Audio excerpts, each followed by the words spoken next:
Guys 2 நிமிஷத்தில் செய்கிற மாதிரி ஒரு ரெசிபி கொண்டுட்டு வந்திருக்கேன். இந்த மழைக்கு நல்லா சூடாக இந்த மாதிரி பக்கோடா செஞ்சு பாருங்கள். ஸ்மார்ட் டேஸ்ட் அல்டிமேட்டாக இருக்கும். வாங்க எப்படி செய்கிறதுன்னு பார்க்கலாம். அதுக்கு ஃபஸ்ட்டு நான் 3 ப்ரெட் எடுத்துருக்கேன். அது வந்து ஸ்லைஸாக கட் பண்ணிக்கலாம். உங்களுக்கு பொடிசாக பிச்சு போட்டுக்கினாலும் பிச்சு போட்டுக்கலாம், இல்லைனா கட் பண்ணிக்கிறதுனாலும் கட் பண்ணிக்கலாம். நான் கட் பண்ணி எடுத்துருக்கேன். இதுக்கு வந்து ஒரு பெரிய ஆனியன் வந்து ரொம்ப நைஸாக சாப் பண்ணிக்கோங்க. அது கூட ஒரு ஸ்பூன் வந்து ஜிஞ்சர் கார்லிக் பேஸ்ட்டு, அதுக்கப்புறமா நான் வந்து எல்லா மசாலாவும் ஆட் பண்ணி ஒரு ஒரு பவுடர் மிக்ஸ் பண்ணி வச்சுருக்கேன். இது வந்து நீங்கள் என்னென்ன மசாலா சேர்த்துருக்கேன்னு நான் சொல்கிறேன், அதை ஆட் பண்ணிக்கோங்க. இதுக்கு வந்து பார்த்திங்கன்னா ஒரு spoon red chilli powder, 1/2 spoon garam masala, 1/2 spoon ஜீரக பவுடர், 1/2 ஸ்பூன் கார்ன்ஃப்ளவர், அப்புறமா 1/4 ஸ்பூன் இல்லைன்னா 1/2 ஸ்பூன் கடலை மாவு சேர்த்துக்குங்க. அதுக்கப்புறமா கொஞ்சமாக உப்பு சேர்த்துக்குங்க. நல்லா வந்து ஃபஸ்ட்டு மிக்ஸ் பண்ணிக்கலாம். அதுக்கப்புறமா ஒரு 2 ஸ்பூன் அளவுக்கு தான் தண்ணி தேவைப்படும். அதையும் கொஞ்சமாக ஊற்றி மிக்ஸ் பண்ணிவிட்டு நல்லா ஒரு பேட்டர், அதாவது பக்கோடா போடுவோம் இல்லையா, அந்த அளவுக்கு பதத்துக்கு நல்லா பிசைஞ்சு எடுத்துக்கோங்க. இந்த மாதிரி நல்லா பிசைஞ்சு எடுத்ததுக்கப்புறமா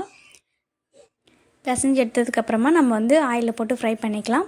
அதுக்கு வந்து நீங்கள் வந்து அந்த ப்ரெட் வந்து முழுசாக இருக்கக்கூடாது, நல்லா பிசைஞ்சு போடுங்க. நான் வந்து இன்றைக்கி வந்து ஷாலோ ஃப்ரை தான் பண்ண போகிறேன், டீப் ஃப்ரை பண்ணல. உங்களுக்கு தேவைப்பட்டால் டீப் ஃப்ரை கூட பண்ணிக்கலாம். இன்றைக்கி வந்து நான் ஷாலோ ஃப்ரைன்றதுனால கொஞ்சம் கொஞ்சமாக எண்ணெய் ஊற்றிட்டு கொஞ்சம் கொஞ்சமாக பால்ஸாக போட்டிருக்கேன்.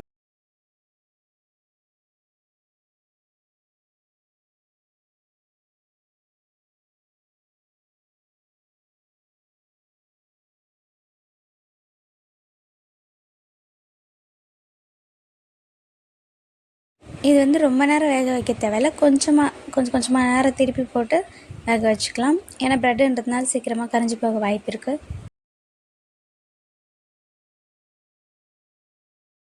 நம்ம சேனலுக்கு புதுசாக இருந்தால் மறக்காமல் சப்ஸ்கிரைப் பண்ணிக்கோங்க. அண்ட் பக்கத்தில் இருக்க பெல் ஐக்கானையும் கிளிக் பண்ணிக்கோங்க. நல்லா இந்த கிளைமேட் சில்லுன்னு மழை பெய்யறதுக்கு சூடாக வச்சு ஒரு கப் காஃபியோடு இதை சாப்பிட்டீங்கன்னா சும்மா அமிர்த மாதிரி இருக்கும்.